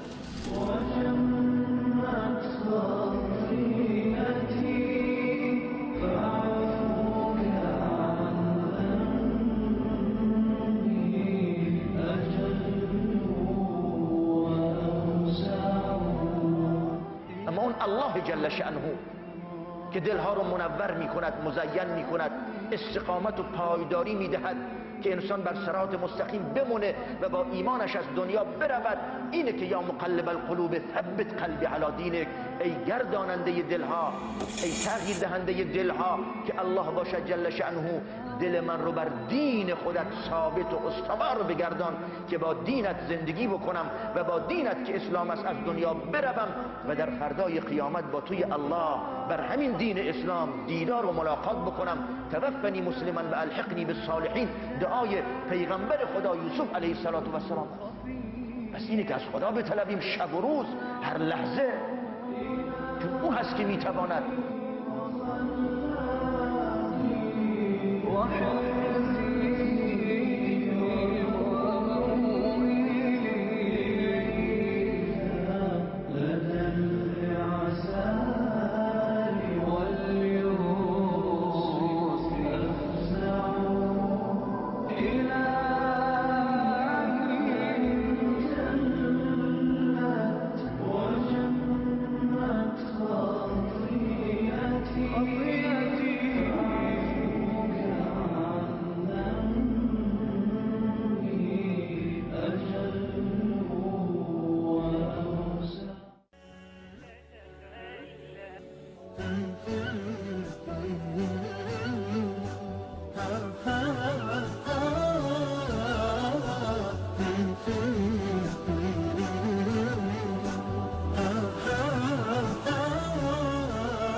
و عرض سلام مجدد به خدمت شما بینندگان عزیز و گرامی. در ادامه برنامه در خدمت شما عزیزان هستیم. دوستان عزیز و بزرگوارم، قضیه وسایل و ابزارهای جنگ فرهنگی و فکری بود که به خدمتتان بخشی از آن را صحبت کردم. حالا اجازه بدید دوستانی که با ما از طریق فیسبوک همراه هستند و یا هم از طریق تلویزیون در خدمت این عزیزان باشیم و دوستانی که از طریق تلویزیون با ما همراه هستند میتونن با این شماره‌ای که زیرنویس شده با این شماره با ما در تماس بشن و سوالاتی که پیرامون این موضوع دارن و حرفهایی که دارن و تعلیقاتی که پیرامون حرفای بنده دارن و به هر حال میتونن که پیرامون این قضیه صحبت بکنن و حرف بزنن و ما انشاءالله شنونده خواهیم بود و دوستان عزیز هم شنونده و بیننده خواهند بود و آنچه که دوست عزیز ما صحبت خواهند کرد. به هر صورت شماره زیرنویس و عزیزان میتونن که به صورت زنده و مستقیم با ما در تماس بشن. اجازه بدید تا قبل از اینکه تماس بیایه سری بزنیم به فیسبوک ببینیم که در فیسبوک چی خبره. اما ظاهرا تماس قبل از رفتن به فیسبوک آمد. اجازه بدید که تماس را بگیریم. سلام علیکم بیننده عزیز، بفرمایید. بیننده عزیز سلام علیکم، بفرمایید. صدا تلویزیونتون را ببندید. سلام علیکم جناب فاتح. علیکم السلام و رحمت الله. بفرمایید برادر عزیزم. ممنونم. اولین تماسم است تو این شبکه باهاتون میگیرم و خوشبختم که اولا با آقای فاتح مواجه شدم. جناب فاتح جانم آقای رضایی هستم. آقای رضایی عزیز، خیلی خوب. در مورد موضوع برنامه اگر حرفی دارید در خدمت شما هستم، بفرمایید. بله، فرمودید که روافض اهل سنت رو اینا مورد حملات قرار میدن و به مقدسات اهل سنت تاخت و تاز میکنند و چیز میکنند. مقدسات اهل سنت که میفرمایید شما، منظورتون ام المؤمنین عایشه رو فرمودید و جناب ابی بکر رو، بقیه رو نفرمودید. نه دوست عزیزم، من از حضرت ابی بکر رو جناب ام المؤمنین دوست عزیزم آقای رضایی عزیز، آقای رضایی عزیز، فقط من از شما یک سوال میپرسم، خیلی نمیخوام که این برون بر بریم. خب نظر شما در مورد کسی که امامت رو انکار بکنه چیه؟ نظر من در مورد کسی که یعنی به عنوان شیعه؟ بله به عنوان شیعه، کسی که امامت رو انکار بکنه مثل کسی که نبوت خاتم الانبیا رو منکر باشه. نه به صورت کلی کسی امامت رو انکار میکنه حکمش چیه؟ خب کسی که رسالت خاتم الانبیا را انکار کند حکمش چیه؟ یعنی کافره، درسته؟ در همون ردیفه بله. خب اهل سنت به صورت کلی امامتی که شما باور دارید منکرن، پس حکمشان چیه؟ حکمشون اونا ببینید که امامت را انکار دارند، خب اینا دو نوعن. بعضیا میدانند امامت، نه من مثلا من میدانم، الحمدلله میدانم آنچه که شما میگید، حتی دلایل شما را خبر دارم و از قرآن آگاهم، از سنت آگاهم. حکم من چیه؟ من مسلمانم یا کافرم؟ شما به عنوان این که نسبت به امامتی که ما باور نمی، نسبت به امامت، فقط امامت رو شما کافرید، نسبت به امامت کافرید. یعنی چی گفتید؟ خودتان گفتید آقای رضایی عزیز، خودتان گفتید که هر کس امامت قبول نداشته باشه مثل اینه که نبوت قبول نداشته باشه. حالا اگر کسی نبوت را انکار بکنه فقط در نبوت کافر میشه یا به صورت کلی کافر میشه؟ اصلا شما گفتید من میدانم، شما فهمیدید من دانا. خب من گفتم میدانم دوست عزیزم آقای رضایی عزیز به صورت کلی. ببینید شما خیلی سوال راحته و سوال خیلی واضح و آشکار و فارسیه. شما خودتان گفتید که انکار امامت مثل انکار نبوته. حالا من سوالم از شما اینه، اگر کسی نبوت را انکار بکنه به صورت کلی کافر میشه یا فقط کافر در نبوت میشه؟ کسی که نبوت رو کلا کافر بشه دیگه اصلا دینی براش نمیماند. آفرین. پس منی که امامت را انکار میکنم، امامتی که شما به اون باور دارید، پس من کافرم، درسته؟ عرض میکنم که ببینید جعفر ابن محمد، نه خیلی آقای رضایی عزیز ببینید شما قبل از اینکه به این طرف و آن طرف بریم فقط همین سوال را، حالا مثلا میگم در ایران مولانا عبدالحمید میفهمه یا نافهمه؟ مولانا عبدالحمید میفهمه. خب پس ایشان کافره، درسته؟ حکمش همون است جعفر ابن محمد فرمود. من سوالم را دوست عزیزم، من به جعفر ابن محمد کاری ندارم، من در مورد این گفتم که شما گفتید کافره. فقط من سوالتان را، جوابی که خودتان دادید به همین جوابتان ثابتید یا اینکه جوابتان را عوض میکنید؟ نه ببینید شما دو مقدمه گفتید، دو تا جواب دادید، دو قسم جواب دادید آقای رضایی عزیز. اولا گفتید کسی که امامت را انکار بکنه مثل اینه که نبوت را انکار کرده، این یک. دوم گفتید کسی که امامت را انکار بکنه کافره. مثلا به من گفتید شما کافرید فقط در امامت. بعد من سوال مطرح کردم که کسی اگر نبوت را به صورت کلی انکار بکنه، انکار کل دینه، کفر به کل دینه، یا اینکه انکار به نبوت؟ شما گفتید انکار به کل یعنی کافر کلی میشه. پس با این حرف قیاستان، یعنی قیاس کردید طبقی که خودتان قیاس کردید مثلا امامت را به نبوت، پس کسی که انکار امامت بکنه به صورت کلی کافره. حالا مولانا عبدالحمید کافره یا مسلمانه؟ ببینید شما خودتون شرح میدید، وقتی من میخوام شرح بدم استدلال کنم جلو منو میبندید. نه خیلی راحت آقای رضایی عزیز، فکر میکنم خیلی یک حرف واضحه. مولانا عبدالحمید امامت را انکار میکنه و به اون شرطی که خودتان گذاشتید میفهمه هم، نه که نفهمه، میفهمه هم. حالا ایشان کافرن یا مسلمان؟ آقای فاتح، جناب آقای فاتح، جانم الان آقای مولانا را منها کن، نه منها نمی کنم، به خاطر اینکه شما میگید. ببینید شما دوست عزیزم، چون ایشان رهبر مذهبی اهل سنت فعلا در ایرانن، متوجه شدید؟ بله. به این واسطه شاید به من بگید که به هر حال تو وهابی، تو سلفی، تو فلانی، ولی ایشان خود نمیتونین این حرفو بگین. ایشان حنفیه و ایشان رهبر مذهبی اهل سنته. اگر این مسئله حل شد که آقا مولانا عبدالحمید مسلمانه، خب شما عموم اهل سنت مسلمان میدانید. اگر بگید ایشان کافره، خب پس شما دیگه حرف من را نگید که من مثلا گفتم که به مقدسات اهل سنت توهین میشه، مقدسات اهل سنت مورد حد و حرمت قرار میگیره و این یکی از مقدسات اهل سنتی که شما اون را به عنوان مثال کافر بدانید. حالا مولانا عبدالحمید کافر یا مسلمانه؟ منکر امامت ایشان؟ استاد فاتح، استاد فاتح، جانم شما از کجا خبر داری که اگر منم یک دقیقه مثل شما صحبت نکنم نمیتونم ضمیرمو بشکافم؟ چرا نمیذاری من صحبت بکنم؟ بفرمایید. من خدمت شما عرض میکنم، شما فرقتون با ما اینه که ببینید کفگیر چیز چوب هراز دستتونه برای مشرک کردن و کافر کردن. نه استغفر الله و اتوب الیه. این کتاب‌های شماست آقای رضایی عزیز، کتاب‌های شماست که منکر امامت کافر میدانه. ما خود نگفتیم که. من با خوب. منطق خب، با منطق شما- با منطق شما دارم صحبت میکنم و شما حرف خیلی خوب، کتابتان را منطقم گفتید را. بدون تقیه. من از شما تشکری میکنم. بدون تقیه گفتید که هر کس منکر امامت باشه منکر نبوت و منکر نبوت کافره، منکر امامت کافره. من سوالم را مطرح کردم که مولانا عبدالحمید مسلمان یا کافر، چون به تعبیر خودتان ایشان هم میفهمه و هم منکر امامته. خیلی خوب. حالا اجازه بدید ببینید خیلی خوب بفرمایید همین قضیه را بشکافید. خواهش میکنم همین قضیه را واکاوی کنید، کفایت میکنه.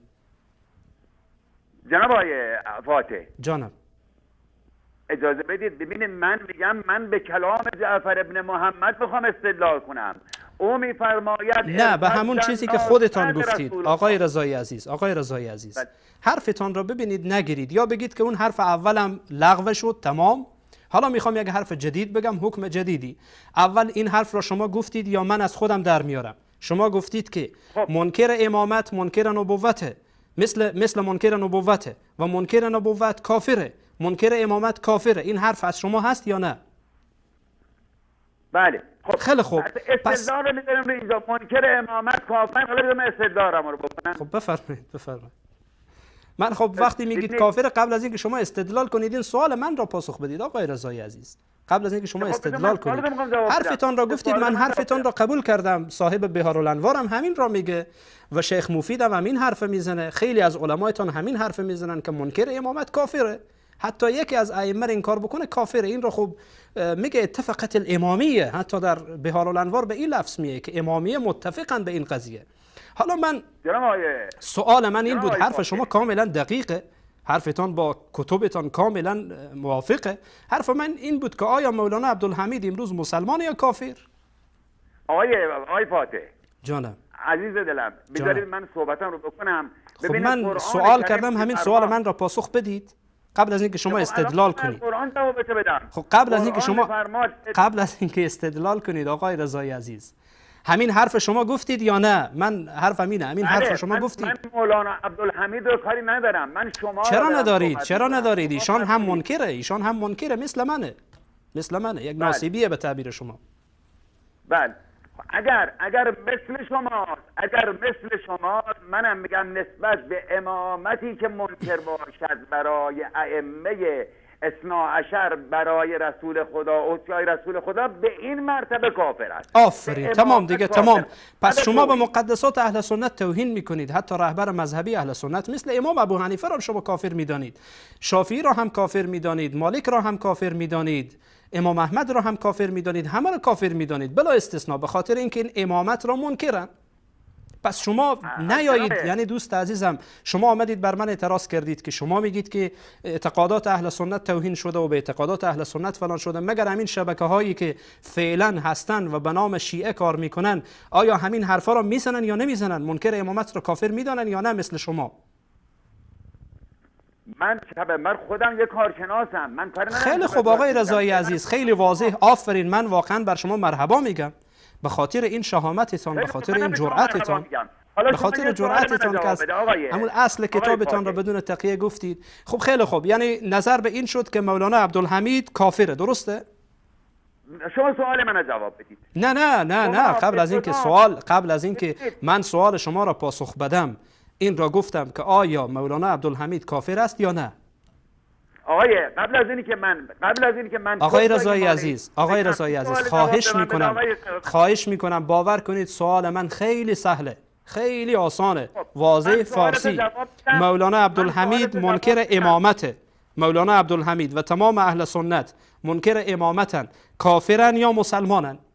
خیر، من سوالت جواب میدم، مشروط برای که بذاری منم سوالم بکنم. بسیار خوب، به شرط این که اول شما سوال من را پاسخ بدید. بله. هر کسی که هر کسی نی. به امامت، هر کسی نی. امامت مولانا که عبدالحمید و بعد اهل سنت کافرن یا مسلمانن؟ امامت قبول ندارن. هر کسی که مولانا عبدالحمید یا هر کسی که به امامت بعد رسول خدا به استدلال قرآن انما انت منذر و لکل قوم هاد این رو باور نداشته باشد این کافره. حالا سوال من خیلی خوب، یعنی کافر شد، درسته؟ اینها کافرن، درسته؟ حالا سوال من رو صبر کنید نه آقای رضایی عزیز، آقای رضایی، اینها کافرن، درسته؟ عزیز من، شما من حالا مثل منم سوالم آقای رضایی عزیز ببینید شما آقای رضایی عزیز ببینید این خواهش میکنم من اگر این کلمه را به شما استعمال میکنم ببخشید. ببینید عزیز من ترفندهای شما را میدانم، خواهش میکنم که با من به راه بیایید. میگم که آیا کافر هستن یا نه، به این حرفتان تاکید کنید. ما اهل سنت مولانا عبدالحمید تمام اهل سنت امامت را قبول ندارن. کافرن یا مسلمان؟ کافرن، درسته؟ نسبت به امامت کافرن. خب یعنی چی نسبت به امامت؟ همین را بشکافید. یعنی چی؟ یعنی این که پیامبر رسول الله هست، ولی الله هست، خب و به حضور شما عرض کنم حجت الله هست و امام است. امام پیغمبر 4 تا منصب 5 تا منصب الهیه دارد، یکیش امامت است. خب این امامت استمرار رسالت رسول خداست و هر کسی این رو منکر باشد به این امامت کافر شده. به این امامت یعنی فقط به امامت کافره، به بقیه چیزها کافر نیست، درسته؟ به رسالت کافر نشده. شما آیه قرآن خواندید، ببینید عزیز من شما اول به حرف خودتان محکم نیستید. شما اول این قاعده را گذاشتید، خودتان گفتید که امامت مثل نبوته. بعد من از شما سوال کردم، گفتم که کسی اگر نبوت انکار بکنه به کل دین کافر میشه یا فقط به نبوت؟ یعنی به تعبیر شما نسبت به نبوت، یعنی کفرش به تعبیر شما کفر مطلق نیست، کفر نسبیه. شما گفتید نه کفرش مطلقه، به صورت کلی کافر میشه. خب باز چرا اینجا حرفتان را میگیرید وقتی که کسی منکر امامت میشه؟ چرا میگید که فقط به امامت کافر میشه، به کل دین کافر نمیشه؟ مگر اصول دین با هم دیگر مرتبط نیست؟ مگر اصول دین با هم مرتبط نیست آقای رضایی عزیز؟ اصول دین هم دیگه مرتبط است. آفرین. وقتی مرتبطه یکی را کافر شدی به همه کافر میشی، صحیحه یا نه؟ به توحید اصول دین اصول دین رسول خدا. اصول دین عزیز من، اصول دین به صورت کلی اصول دین رو در مرتبه توحید اگر منکر شدی کافری. اگر خب اگر به امامت شدی چی؟ اگر به امامت شدی از اشتقاقات توحید نبوت است. خب خیلی خب، همین را میتونید به من ثابت بکنید آقای رضایی عزیز؟ اگرچه حرفتان را متناقضه، نقض میکنه اون حرف اولیتان که گفتید امامت و نبوت یکیه. اگر کسی این را انکار بکنه مثل اینه که کسی اون را انکار کرده. ولی ببینید آقای رضایی عزیز، میتونید خودتان به همین دلیل بیارید که فرقی که خودتان گذاشتید که اگر کسی منکر نبوت و منکر توحید بشه به صورت کلی به همه کافر شده، اما منکر امامت به صورت کلی کافر نیست بلکه کفرش کفر نسبیه. آقای فاتح بگم، ببینید رسول خدا در بدو رسالت با این شعار قولوا لا اله الا الله تفلحوا، هر کسی میگفت مسلمان بود و اگر به نبوت رسول خدا ایمان نداشت کافر بود. اما پیغمبر میفرمود بگویید لا اله الا الله. اول که اما در این لا اله الا الله نبوت هم نهادینه بود. آفرین. اگر کسی میگفت لا اله الا الله و نبوت خاتم الانبیا را نپذیرفته بودی، توحیدی نداشت، براش نبود. آفرین. حالا پس اینجا سوال پیش میاد آقای رضایی عزیز، حرف خودتان گفتید که امامت امتداد نبوته، صحیحه؟ درسته. آفرین. اگر کسی امامت را انکار کرد یعنی نبوت انکار کرده، صحیح یا نه؟ اگر کسی امامت را انکار کند نبوت را انکار کرده است، درست است. اما آفرین. بس آقای رضایی عزیز. آقای رضایی عزیز این قضیه را بگذارید که بیننده ها خودشان قضاوت کنند. خیلی واضح بود. یعنی من نمیدانم چرا شما متناقض حرف میزنید. از یک طرف فرق میگذارید میان نبوت و امامت، میگید این کفر مطلق، این کفر نسبیه. باز وقتی میگم که امامت امتداد نبوت میگید بله. میگم که اگر کسی امامت انکار کرد یعنی نبوت انکار کرد، میگید بله. خب چرا این کفر مطلق، این کفر نسبیه، در حالی که هر دو امتداد یک دیگره؟ درسته؟ یکی شروع یکی انتهای. عرض کردم، من اول گفتم که اینجا علم به این مسئله که آیا امامت. تشکری میکنم آقای رضایی عزیز. آقای رضایی عزیز خیلی آقای رضایی عزیز ما به اصطلاح شما و به تعبیر شما ما کافریم، ما اهل سنت به صورت کلی کافریم. و این چیزیه که جزء معتقدات شما. آفرین بر شما، من هزار مرحبا بر شما میگم که بدون تقیه حرفتان را زدید. واقعا خوشحال شدم آقای رضای عزیز. آقای رضای عزیز، آقای رضای عزیز، فقط حرف این بود. ببینید شما، من نمیخواستم که این بحث را با شما شروع کنم، چون این برنامه ما سلا به شبهات پیرامون شبهات اسلام ستیزا میچرخه، ولی وقتی شما آمدید بر من ایراد گرفتید که من گفتم که اینها اختلاف میاندازن، اینها چنین میکنن، به مقدسات مسلمان ها توهین میکنن، به مقدسات اهل سنت توهین میکنن. شما گفتید نه این گونه نیست، آمدید که این قضیه را به شکل بگید که نه چنین نیست، شماها هستید که اختلاف میاندازید، اینها اختلاف نمیاندازن و اختلافی نیست، ما با اهل سنت به هر حال به شکل مشکلی نداریم. مشکل ما با شما وهابی هاست. اما وقتی این مسئله خیلی واضح بود دیگه، دوست عزیز من آقای رضای عزیز، منکر امامت کافره و کل اهل سنت امامت را باور ندارن. حالا از من شما جواب بده آقای فاتح. تشکر میکنم آقای رضای عزیز از شما. تشکر. تشکر از شما. 17 دقیقه با هم صحبت کردیم آقای رضای عزیز. برنامه بعد باز اگر آمدید، برنامه بعد تشریف بیارید، ان شاء الله در خدمت شما هستم. تشکر از شما. چه برنامه بعدیتون؟ تشکر از شما آقای. برنامه بعدی که آقای فاتح؟ برنامه بعدی همین روز شنبه، برنامه سلا به شبهات تشریف بیارید، بعد اونجا ان شاء الله صحبت میکنه. حالا این قضیه حل شد، یک مسئله حل شد، کافیه، کفایت میکنه. وقت برنامه ما هم بیشتر از این وقت نداریم و نمیشه که صحبت بکنیم. تشکری میکنم از شما. تشکری میکنم آقای رضایی عزیز. تشکر از این صراحت لهجه شما. و من خوشحال میشم واقعا صراحت لهجه باشه، خیلی واضح و آشکار بگید، یعنی که به هر حال مردم بشناسن، مردم بفهمن و مسلمان ها فریب نخورن. و تشکری میکنم از شما. آفرین، آفرین. خب دوستان عزیز و بزرگواری که در فیسبوک هستن، من نمیدونم در تماس هست. بله یک تماس دیگه میگیرین، یک تماس دیگه میشنویم. سلام علیکم بیننده عزیز، بفرمایید. سلام علیکم، شبتون بخیر. علیکم السلام، سلامت باشید برادر بزرگوارم. بفرمایید از کجا در تماس شدید و نام؟ مومن هستم، از ولایت غزنی تماس گرفتم. بله بفرمایید برادر عزیزم، بفرمایید، در خدمت شما هستم. من داشتم برنامه رو نگاه میکردم، برای آقای رضایی دلم سوخت خدایی. بله چرا؟ این بنده خدا در چه میره با بس رو به سوال دیگر رو مطرح میکنه. بله تشکر از شما. تشکر. خواهش میکنم فقط میخوام دلم خیلی براش سوخته. سلامت باشید. الله متعال همه ما را به طرف راه حق و راه حقیقت هدایت بکنه. تشکر از شما. تشکر. برنامه خوبتون خیلی خوشحال شدم از برنامه. سلامت باشید. تشکر از شما. سلامت باشید. خب بیننده بعدی را میشنویم. سلام علیکم بیننده عزیز، بفرمایید. وقت شما بخیر آقا. سلامت باشید برادر عزیزم. کارشناستون صحبت داشته باشم اگر سعادت بشه. بله با من صحبت میکنید برادر عزیزم. معرفی بفرمایید در مورد موضوع برنامه، اگر حرفی دارید در خدمت شما هستیم. من از ایران مزاحمتون میشم، مازندران عزیزیم.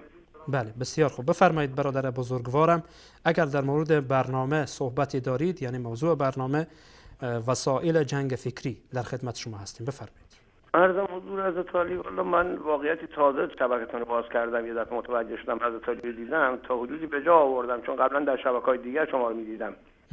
تشکر برادر بزرگوارم. اگر در مورد موضوع صحبتی دارید من در خدمت شما هستم. معذرت میخوام به خاطر اینکه موضوعیت برنامه حفظ بشه. فقط خواستم در خصوص همین باره که صحبت داشتید خواستم عرض بکنم. ان شاء الله باز یک فرصت دیگری در برنامه دیگری. حالا اصلا برنامه رو کار ندارم، من حرف که شما خودتون داشتید آقای رضایی داشتید نه اون یک مسئله جانبی بود آقای محترم. نه اصلا بحث مسئله شما ندارم، آداب و معاشرت یک مصاحبه و یک مناظره رو داشتم عرض می‌کردم. یعنی می‌خواید بگید که من به ایشان وقت نمیدادم، درسته؟ ببینید به ایشون توافق کردید که شما جواب سوال منو بدید، من با شما صحبت میکنم. نه مشکل به این بود که ایشان از این بر اون بر میرفتن، وقت ما رو زیاد گرفتن. ببینید من حالا اینجوری شما برادر عزیزم نه شما فرار کردید. عزیز من شما بهش گفتید به من شما جواب سوال منو بده. عزیز من ببینید این خدعه و نیرنگ رو شما به کی رفتی به من گو. عزیز من بشنوید. ببینید این خدعه در جنگ رو ما دیدیم از معاویه و اینها، ولی خدعه در مصاحبه شما دیگه کلامتون متاسفانه جز حقد و کینه چیزی دیگر نیست. حرف من رو میشنوید یا نه؟ خدا خودش بالا سر شاهد، من اگر بخوام خدا بالا سر. آفرین همون فطرت حقیقیتون میگه خدا بالا سر. ببینید محترم عزیز من گوش کنید، حرف رو گوش کنید. من چرا عقده‌ای میایید حرف میزنید؟ خب حرف میزنید، حرف بشنوید دیگه. خب این ادب شماست. این ادب شما، خدا رو شکر داری مشت خودتو باز میکنی. آفرین آفرین. تشکر از شما، تشکری میکنم. تشکری میکنم از شما. تشکری میکنم. ادبیات را از شما فهمیدم که همین الان بر معاویه رضی الله عنه تاخت و تاز کرد. پسته لب بسته گر لب وا کند رسوا شود. گفتم عقده‌ای هستید، مشخص از سوالتان مشخصه. بسته گر لب وا کند. از طرز برخوردتان معلومه که عقده‌ای هستید عزیز من. از طرز برخوردتان معلومه که یک انسان عقده‌ای هستید. همینجور ادامه بدید خدا رو شکر. خب قشنگ مایت نفشا میشه، مشخص میشه چهره بازی. خیلی خوب خیلی خوب خیلی خوب. اولین بار به خدا قسم تازه شبکه‌تون رو باز کردم. همین تازه باز کردم دیدم آقای رضایی پشت خط داری باش صحبت میکنین، ولی متوجه شدم اینو به عنوان یک ضعف خواستم به شما تذکر بدم که با شما ما مسلمان نیستیم، ولی ما سعی میکنیم یه سری از سفارشات اسلامی رو انجام بدیم. المؤمنون مرآت المؤمن. مثلا بگم آقا ایران یعنی واقعا آفرین بر شما. آفرین بر شما. آفرین بر شما. آفرین آفرین. مرحبا. برمیگردیم به عقده‌ای. خب من همسن باباتم، من اندازه تو پسر دارم. نه خب این ببینید شما عقل به سن بزرگ نیه دوست عزیز من. من والله متاسف میشم شما به سن من پسر دارید ولی متاسفانه عقده‌ای برخورد میکنید، مثل جوانهایی که عقده‌ای هستند. شما قرآن دم دست داری؟ من قرآن کریم را حفظم، شما نیاز نداره به من قرآن بگید. تشکر از شما. تشکر از شما عزیز من. تشکر از شما. تشکر از شما. تشکر لطف کردید. تشکر از شما. ببین دوست عزیز من اینجا مجری برنامه هستم، یعنی اختیار این برنامه به دست منه. مجری یعنی اجرا کننده که برای کدام بیننده چی مقدار وقت بدم، برای کدام بیننده چی وقت بدم. ایشان با من در حال مناظره نبودن. شما فرق مناظره و مباحثه را تا حالا نمیفهمید. یک مباحثه بود. مناظره وقت تعیین میشه، اما در مباحثه گفتگوه. حرف ایشان میزنه، حرف من میزنم. ایشان وقتی تماس گرفتن بر من حمله ور شدن که حرف من را زیر سوال ببرن که تو این حرفی که زدی صحیح نیست. فقط من خواستم حرف خودم را ثابت بسازم که حرف من صحیح، شما ما را کافر میدانید. پس منی که میام از اعتقاد و باور خود دفاع میکنم، چرا من تفرقه انداز گفته بشم؟ تفرقه انداز اونیه که من را کافر میدانه. اما این که به ایشان چرا وقت ندادم، علی رغم این که به ایشان وعده دادم که به شما وقت میدم. اولا شما عزیزم کاسه داغ‌تر از آش نشید. شما در مورد خودتان صحبت کنید، بگذارید هر کس از خود دفاع بکنه. آقای رضایی با آنچه که من گفتم باور کرد و با آنچه که من گفتم قانع شد و گفت که خیلی خوب برنامه بعدی میاییم. عزیز من اینجا اینگونه نیست که سر بازار باشه یا به هر حال داخل یک جایی باشه که به هر حال داخل حوزه باشه که هر کس هر چی دلش خواسته باشه یالا بگو بگو بگو. چون من اینجا یک شبکه جهانی میلیون ها نفر این برنامه را میبینه، چی در فیسبوک چی در یوتیوب بعدن و چی حالا به صورت زنده میبینه. مردم اینجا میخوان انتظار دارن که شرکت کنن. من نیم ساعت را وقت میدم برای بیننده ها.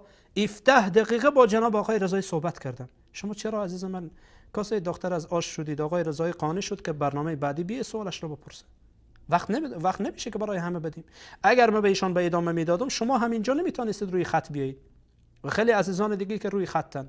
پس دوست عزیز من کمی منصفانه فکر کنید. اگر اینکه شما به اندازه من پسر دارید، خب شما بزرگید، احترام شما بر ما لازمه، اما شما میاد علنا میگید به من که تو کافری و شما کافر هستید و فلان هستید و به هر حال این حرفا خب برای من مهم نیست، چون کتاب‌های شما میگه. البته این شما نمیگید، حرف شما نیست. آفرین بر شما و مرحبا بر شما که تقیه را کنار گذاشتید و حقیقت را میگید. در ملای عام میگید که مولانا عبدالحمید کافره، همه اهل سنت کافرن، هر کس که اعتقاد اهل سنت داشته باشه کافره. خودتون میگی، واضح میگید و آفرین بر شما، مرحبا بر شما که این حقیقت را میگید تا اهل سنت واقعیت شما را بشناسن، حقیقت شما را بفهمن که شما آخوندها و ملاها چی بلای بر سر ملت آوردید و چی بلای بر سر او جوانی آوردید که امروز در سوریه میره سنی کشی میکنه. آفرین بر شما، این اعتقادات را حداقل میید واضح میگید، آشکار میگید. و اینکه به هر حال شما دوست عزیزم کاسه دختر از آش نشید. من خواهش میکنم دوستان عزیزی که تماس میگیرن از طرف خودتان حرف بزنید. من واقعا 1 ساعت کامل در مورد وسایل و ابزار جنگ فکری صحبت کردم. یک کس میخواد که در یک قضیه دیگه صحبت کنه. عزیزم من حداقل به موضوعیت برنامه احترام داشته باش. یعنی همه این حرفایی که من گفتم اینا هیچ، خلاص بیا روی موضوع تعلیق بدی، صحبت بکن، سوالت روی موضوع باشه. من والله با فلان بیننده فلان صحبت کردم، یک کسی دیگه بیا روی حرف اون تعلیق بده. یعنی چی؟ این آیا جزء ادبیات؟ شما به من ادب یاد میدید؟ این جزء ادبیات. وقتی برنامه را ندیدید چرا تماس میگیرید؟ وقتی حرفای من را نشنیدید چرا تماس میگیرید؟ موضوعیت برنامه را نمیدانید چرا تماس میگیرید؟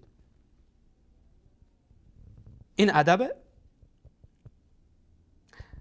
باز شما به من ادب یاد میدید، مستقیم آمدید بر معاویه رضی الله عنه تاخت و تاس کردید. معاویه را یک آدم بی ادب و حتاک و به هر حال بد دانستید. بعد شما میید به من ادب یاد میدید. کل این شبکه اهل سنت و همه اهل سنت میشنون، شیعیان عزیز میشنون، همه ملت میشنوه، شاید مسیحی بشنوه، یهودی بشنوه.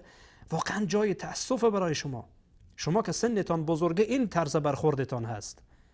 اون خورده ها هم که در برنامه گذشته دیدیم آمد بر ام المؤمنین عایشه صدیقه رضی الله عنها دشنام داد. این ادب از شماها یاد گرفتن، چون بزرگانی مثل شما دارن. متاسفانه خیلی معذرت میخوام دوستان عزیز و بزرگواری که پشت خط ماندن و عزیزانی که در فیسبوک بودن و اصلا نتوانستم که سری به فیسبوک بزنم. خیلی معذرت میخوام. تشکری میکنم از تمام عزیزانی که حوصله‌مندی به خرج دادن، از اول برنامه تا حالا صحبت‌های ما را شنیدن و حرفا را شنیدن و حوصله‌مندی به خرج دادن. و تشکری میکنم از تمام عزیزان و بزرگواران، خواهران و برادرانم. و تشکری ویژه از آقا احمد عزیز کارگردان گرامی و فرید جان و تمام عزیزانی که با ما به شکل همکار بودند. تا برنامه بعد و دیدار بعد همه شما را به الله پاک بی همتا میسپارم. الله متعال یار و مددگار همه من و شما باشه و السلام علیکم و رحمت الله و برکاته.